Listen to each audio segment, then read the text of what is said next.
kita jalan-jalan di persawahan di tengah kota Sukoharjo. Masih ada sawah-sawah. Kita coba jalan-jalan 1-2 jam biar fit. Oke. Kenapa adab didahulukan sebelum ilmu? Adab itu sikap moral yang membimbing kita untuk berperilaku baik. Jelas? Kalau orang berilmu, adabnya belum baik, moralnya belum baik, maka dia akan membuat perilaku yang buruk, yang damage-nya lebih besar dibandingkan dengan orang yang belum punya ilmu. Orang korupsi kalau pintar, ngambilnya banyak. Dibandingkan dengan orang yang mencuri tapi nggak pintar.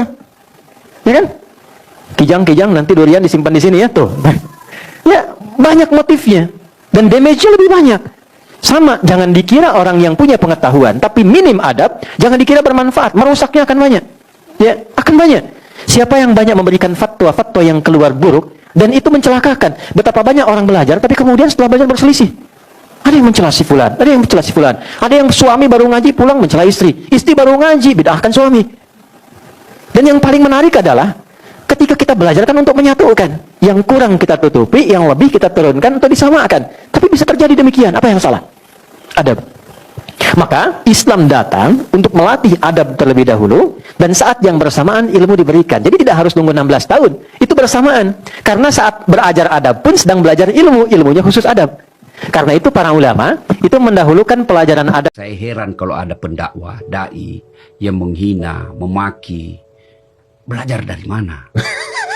Karena Rasulullah itu tidak pernah menghina orang. Bener juga. Belajar dari gurunya dong. Kan Ya, kata Anda. gurunya belajar dari mana? Gurunya lagi. Ya, itu pasti terputus dengan Rasul. Karena Rasulullah tidak pernah Wah, menghina. ini menarik nih. Pasti terputus dengan Rasul.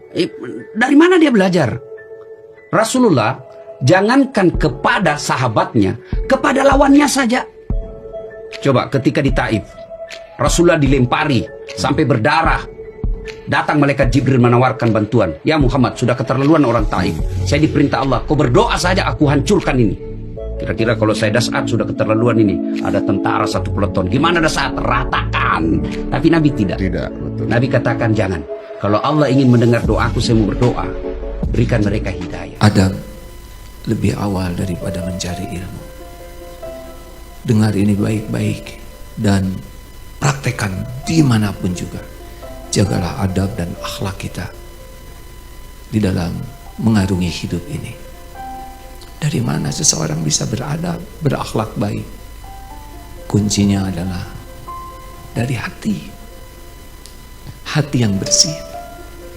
Semakin bersih hati seseorang, dia akan hormat kepada orang lain, bukan acting, asli. Hormat pada orang tua, hormat.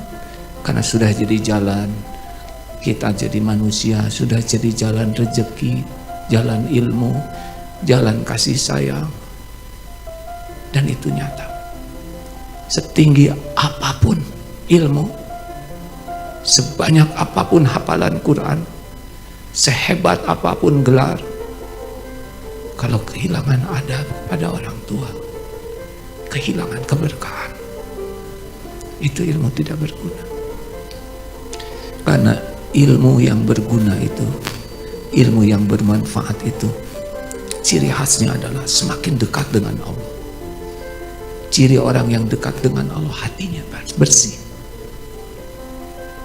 Adik-adikku sekalian, jangan pernah bangga sekolah di sana sini, di dalam dan luar negeri. Jangan pernah bangga dengan hafalan sebanyak apapun, dengan ilmu sebanyak apapun. Kalau kita tidak memiliki adab, itu semua hanya jadi fitnah. Maka belajarlah untuk membersihkan hati, karena Allah melihat hati dan amal. Innallaha la yanzuru ila suwarikum wa amwalikum, walakin yanzuru ila qulubikum wa amalikum. Hati yang bersih itu yang bagaimana?